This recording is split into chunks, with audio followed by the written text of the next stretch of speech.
Good evening, parents of our 8th graders, class of 2025. We would like to welcome you to this information session about course selection and preparing for high school for next school year. My name is Gina Morgino. I'm the Director of Counseling for the district, and this is Andrew Mosey. She is the 9th grade counselor and will be taking care of your kids as we schedule, and they are 9th graders at Pearl High School next year. So I'm going to turn it over to Ms. Mosey to talk to you a little bit about some important dates that are coming up for your students. Thank you, Ms. Morgino. And thank you, parents, for allowing us to speak with you today about your students and about their future that we're super excited about, class of 2025. I wanted to give you a few dates that I want you all to make sure that you kind of keep in mind. You know, you have 8th graders, and we want to make sure that you all are as aware as they are aware of the course selections that we have available. Ms. Morgino and I will be coming to Pearl Junior High School through your 8th grade history classes, and we will be meeting with your students on February the 10th and February the 11th.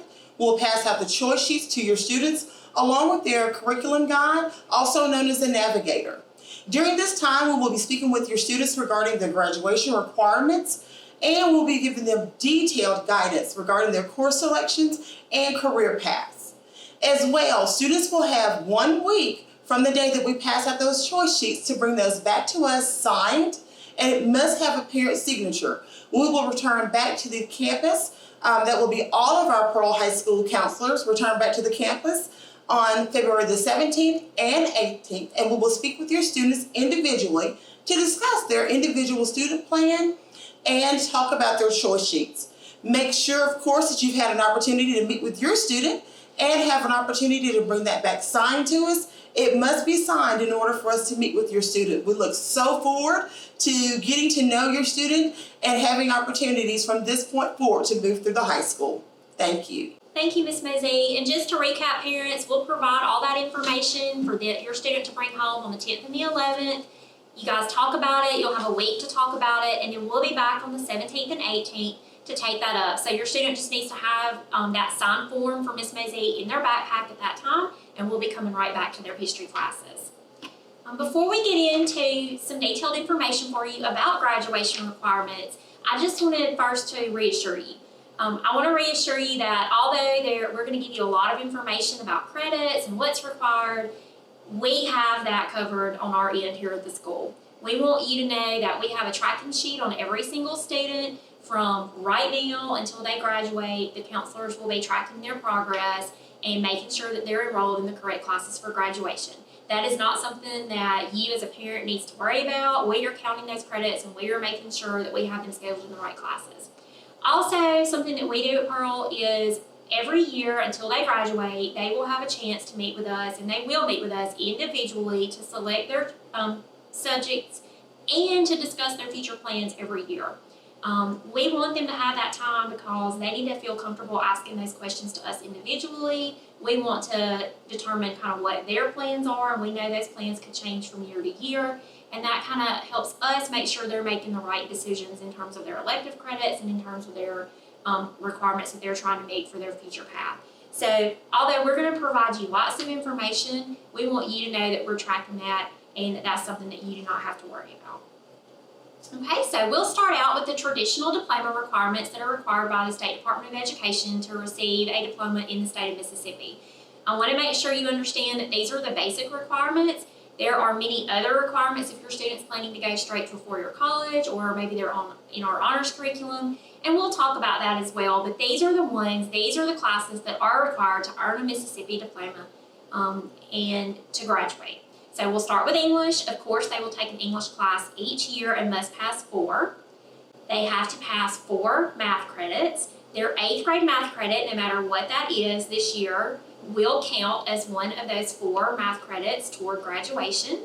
So that credit is counting, but that also means that grade is in their GPA. So they want to make sure they're doing a really good job in that math class this year. Also, in science, the state now says they only need 3 to actually graduate from high school, but I will tell you that about 99% of our students will have 4, and we strongly recommend 4 a science each year, especially for those students that are pursuing college after they graduate from high school. Next, we have social studies. That's 3.5 social studies courses. Those are world history, U.S. history, economics and government, those go together because they're a half of year each, and Mississippi Studies, which is also a half year, which your student is either took before Christmas or is taking now at the junior high. That counts toward their high school social studies required classes. Now we'll get into a few of the electives that are actually required by the state. The first is PE.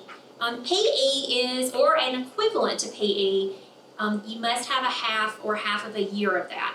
Now, I want to also tell you all the things that count for PE, though, that might not be a traditional PE class. Of course, your student can choose to take regular PE or an advanced fitness course to count, but also they can do any sport that they might be involved in would count for PE, as well as choir, band, or ROTC. Any of those courses the state has approved to count instead of that traditional PE class. So, but those are the only ones: a sport, choir, band, ROTC, or a traditional PE class. Next is health. Health is a half credit class, which means it lasts half the year. It is a high school course, so if they've taken that in junior high, it's not the same thing, but all students will have to take that health course. Also a fine art, that could be a visual arts, Art 1, which they may have taken an Art 1 class, some of them in 8th grade, that counts. Also drama, choir, and band on the high school level would also count toward that art credit. Then we have a new class that if you have had older children with us at the high school, you will not be familiar with. This is a new state requirement. It's called College and Career Readiness. That class will be taught in 11th or 12th grade for your student.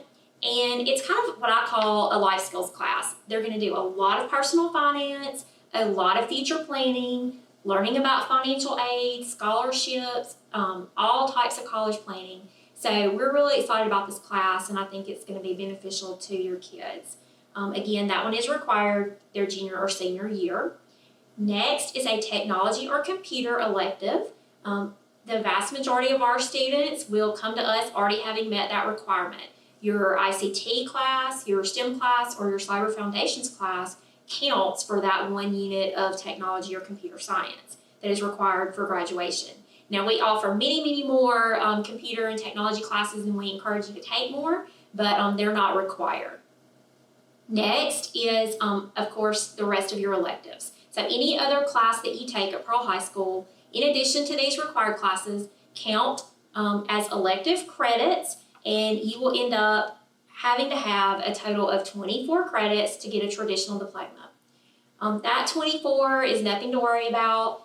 We track and monitor that, and most of our students graduate with many more credits than 24.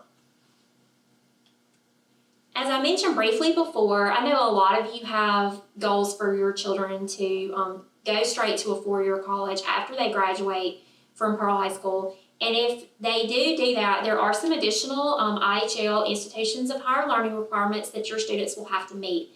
They will be receiving that curriculum guide that we mentioned before when we come to the junior high, and they'll bring it home for you. And on pages 8 and 9 of that book, it will list those 4-year college requirements. But I also just want to point out, you notice on those traditional graduation requirements I just discussed with you, we never talked about foreign language or upper level math and science. Those are not required for that traditional diploma, but for many of you, they will be required for what you would like to do and for your plans. And so that's why we do scheduling on an individual basis, so that we can make sure that we're moving everyone toward that goal that they have for themselves. Also note that if your student does attend a community college first and then transfers to a 4-year university, they are not required to meet those additional requirements like that foreign language and those things that will be listed on pages 8 and 9 of your book that you'll be receiving. And also just note, those requirements are not set by us, they're set by the institutions of higher learning in Mississippi, and they can change. And there are other alternate routes to admissions to college in Mississippi other than these courses. Okay, now we'll get into the meat of our discussion today, and that is your child's choice sheet and what they will be choosing for 9th grade. So when we come down, they will be receiving an in-depth choice sheet, but I'm just going to kind of hit the high points today with you, and we'll be going into detail with your student. First and foremost, they will select their English. They will either be taking English 1 or the accelerated version of that course. And as I'm just speaking about honors courses and accelerated courses, First of all, this is a common question I get from students and parents. We do not force any student to take an honors course. Just because you are eligible grade-wise for that honors course, we will not schedule you for that course unless you choose it.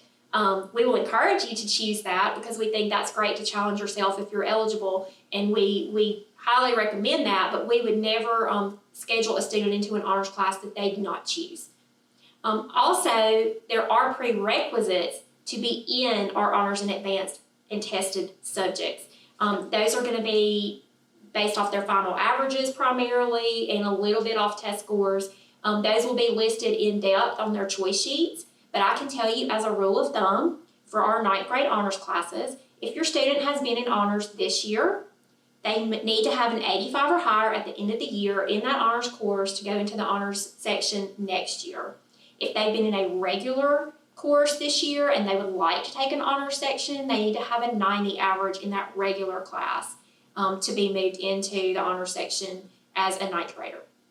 We'll get more in depth on that with your students and with you individually if you have questions, but just please, when you get your choice sheets, note those prerequisites to encourage your students that they still have this entire semester. And that's a great thing about doing this early is we can let them know the importance of their grades moving up to get into the courses that they would like to be in. So again, they will choose that English course. Then we will move to our history, which is going to be world history. That is a change because they took their Mississippi studies in 8th grade. They will take world history in 9th grade. The honor section of that is AP world history, which they can take a test at the end for college credit. That is a lot for a 9th grader. We know we have 9th graders that can do it, and they're going to do a good job with it, but we also are going to have prerequisites for that class so that we make sure that, that they're choosing appropriately. Next, we have science, biology 1, honors biology 1, or a foundations to biology class will be what your child will be taking. They will take one of those 3 options in the 9th grade.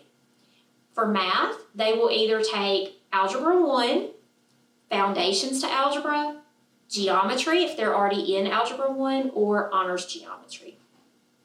On the choice sheet, there will be all those required prerequisites, and we will go over those with your student in depth and make sure that for these 4 that they're choosing the right one for them.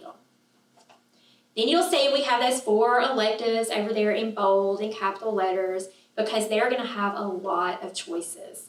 On that choice sheet, I'm holding one right now. It's a legal size paper and it'll be front and back. So even though they're in 9th grade, they're going to have a lot of choices that they get to make for their electives. Some of the common ones I just want to briefly talk about. The first one I want to talk about is kind of what we call our activity electives. Those are things like football, baseball, basketball, cheer, dance, band, cross country, track. Those sports or activities which are last period every day. So every day, A day and B day, they will go to that activity last period for elective credit. So for example, if they're a band student, that will mean that last period every day, they will go to band, and that'll take up 2 of their elective periods because they go every day.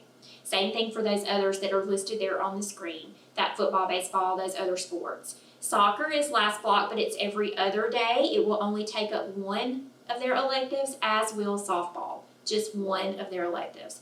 Again, we will go through all that with your student and make sure they understand. How we do with activity sign-ups. Of course, some of these will require a tryout.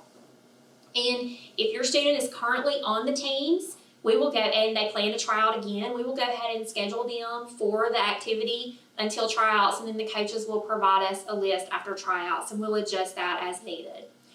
If your student is not currently in one of these activities, for example, your child is not currently on the junior high baseball team, but they're interested in trying out for baseball, we will let them list that as an alternate, go through tryouts, and then after tryouts, if they make that team, we will certainly place that on their schedule. You can do these in combination, but as you might see on the screen, coaches will have to work together if they have things that are in season at the same time, and that's something definitely to talk to your coaches about. But we do encourage our students, we work with our students, and our coaches work with our students to try to let them be involved in as much as they want to be involved in. And we definitely encourage that involvement. That's what makes high school a successful time for them. They learn so much through that, and it gives them enjoyment for their high school experience. So we want them to get involved.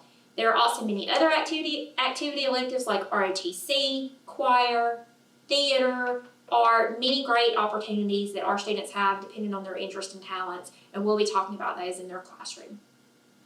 All right, also wanted to mention 2 electives that are super common for 9th graders that we do encourage if the student ends up having room. The first is going to be Spanish. As I said, Spanish and foreign language is not required to graduate from high school, but it is required for students who plan to go straight to a 4-year university. If your student has taken Spanish 1 in 8th grade, we strongly will encourage them to complete that and take Spanish 2 in the 9th grade. If your student did not take foreign language as an 8th grader and they have pretty strong English grades, we're going to go ahead and encourage them that if they have room to go ahead and take that Spanish as a 9th grader because it helps free their schedule up later. But we'll look at that on an individual basis and help your students make those decisions. They certainly can take that foreign language later, but if they have room, we're going to highly encourage them to take it earlier as long as their English grades are pretty solid. Next, health. Health is one of those electives that we would really like them to knock out as early as possible. We don't have a lot of half credits to pair up as they get older, so we really definitely encourage that when they're younger if they have room. If not, we make room for it later, but a good pair with health is going to be geography. Until this year, geography was required to graduate, and I think it's still a very important class. It helps them as they're going on to college. It helps them in their other history classes. So if there's nothing else that they really need to take with that health or that they have a strong desire to take, we're going to definitely encourage them to pair health up with geography for this coming year. And then finally, their fine art credit. If they have room, since that 1 fine arts required to graduate, we would love for them to go ahead and take care of that their 9th grade year if they have room. Now I'm just going to go over a few kind of side topics that do come up. Again, this will be discussed more in detail as they get older and as they're at the high school moving from grade to grade. And one crazy topic that I always bring up because it gets the students' attention when we have this meeting face to face is senior leave. And I know parents are like, oh my goodness, it is so long between 8th grade to be talking about senior leave. But I can promise you nothing's more motivational for high school students than senior leave. So we're going to talk a little bit about how that senior release has changed. According to MDE now, we have requirements that we just cannot let students take senior leave as we have in the past unless they meet their ACT benchmarks. There are different ACT benchmarks for different things, but for senior release, the state has identified a 17 in English and a 19 in math on the ACT to say that they've met those benchmarks for senior release. There's a lot of details that go into that. There are other ways that they can get that senior release if they have a 2.5 GPA, if they've passed all their state tests. There's different things, and you'll see all that on the screen. But bottom line is the state and we want them to be successful on the ACT because that counts so much if they're planning to go to college and for scholarships and college readiness. So our goal is to get them there much higher than these benchmarks, but at least to this 17 in English and this 19 in math. But we want to start telling those students now because they will not be able to have early release if they don't meet these requirements. Also, I did want to note that students who do not have a 22 in math and an 18 in English will also be assigned mandatory in-school remediation when they become a senior during our homeroom time and possibly more because those are the benchmarks that the colleges believe nationally that means a student will be successful. So we want to push our students to try to meet those levels as much as possible. One other side note, other than senior release, this one is more timely. Students must pass, of course, exit exams to graduate from high school. Pearl has a great history of making sure that our students are prepared for these assessments and our students do very well on these assessments. And this is not a problem for us because we're going to prepare your child and work with your child until they meet these goals. But those courses that they have to take exit exams in are Algebra 1, English 2, Biology, and U.S. History. So those 4 courses are very, very important to your student, even more so than even their other courses because they are tied to a graduation requirement test. And so we make sure that they're prepared for that and that they're taught the curriculum fully. And again, we will provide remediation for those as needed. And then finally, another side note for our diploma is all incoming ninth graders will be encouraged to select an endorsement goal. The state a few years ago for next year's graduating class of 2022 is the first class that this goes into effect for. They have set some endorsements that you can add on to your diplomas. And we're not going to get in depth with you on this video about it today, but there are 3, and they will be in your curriculum guide that you receive. The first is a career and technical endorsement. We do have a wonderful CTE center at Hines right next door, and it gives our students so many opportunities, and we do have a CTE program on our own campus, Teacher Academy. So we have many opportunities for students who are interested in the CTE programs, and we'll be providing more information as they grow. But that is an endorsement that you can add on to your traditional diploma. Next is an academic endorsement. These are for our students who do plan to attend college or want to push themselves to be better prepared for college. And there are some additional academic endorsement requirements that look more like the traditional graduation requirements you might remember if you've had older students with us before. This is a pretty common one for students to choose and work toward, and we'll talk to your students about that. And then finally is our highest level of endorsement that the state provides, and that's your distinguished endorsement. That is a distinguished academic endorsement. It has some higher requirements, and if your student takes all honors courses or is pursuing an all honors curriculum, this is what they would be working toward, is that distinguished endorsement requirement. Again, endorsements are not required to graduate from high school. They are just add-ons that you can do, that your student can choose to do to push themselves to excel in certain areas. Okay, so that was a lot of information, a lot of words. I want to encourage you that, again, we're going to walk your students through this process. We will walk them step by step. We will provide everything in writing. This is just an overview. We wish we could have you in person like we do every year, but we didn't want to leave the parents out of this process. You are very important to this process as we go through. And so we wanted to have this video so that you can begin to have these conversations with your student even before we get to the junior high to talk with them. So what's going to happen after we meet? After counselors meet individually with students on the 17th and 18th, I do want to let you know that at that time, we begin creating a master schedule for the high school. Our administrators do that based on the choices that your students select. So because of that, very few changes will be made in student elective choices after we collect those choice sheets on the 17th and 18th. That's why it's so important for you, and we're giving you this time to talk to your student that week between when we come the first time and come back, so that you can make sure and they can make sure they're making good choices.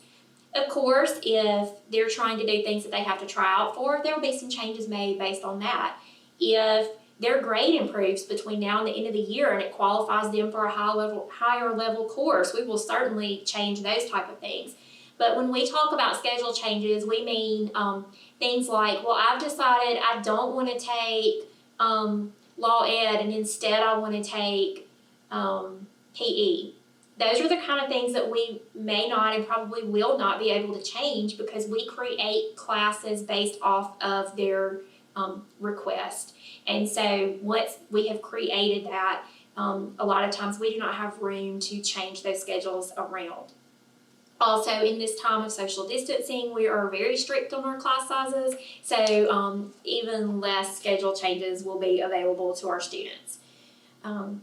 So finally, teacher requests are not accepted at Pearl High School from any parent. We do not do that. We do not even know a lot of times which of our teachers will be teaching what subjects until later in this process. So just teacher requests, because we have so many students, are just not something that we are allowed to accept. And I know that you understand that process. And that concludes our PowerPoint for today. I do, again, want to encourage you to make sure you ask your students for their materials after we come down in February, that you guys talk about it, but yet have the knowledge that when we come back, we're going to check over everything that they mark and that you sign and make sure that they've done, made those best choices for them and that they're right on track for graduation. So we're so excited about having this class in our building. We have heard wonderful things, and I know that they're going to be a great, great class and have great experiences at Pearl High School. So we look forward to getting to know you as parents and to getting to know your students. Thanks so much for joining us.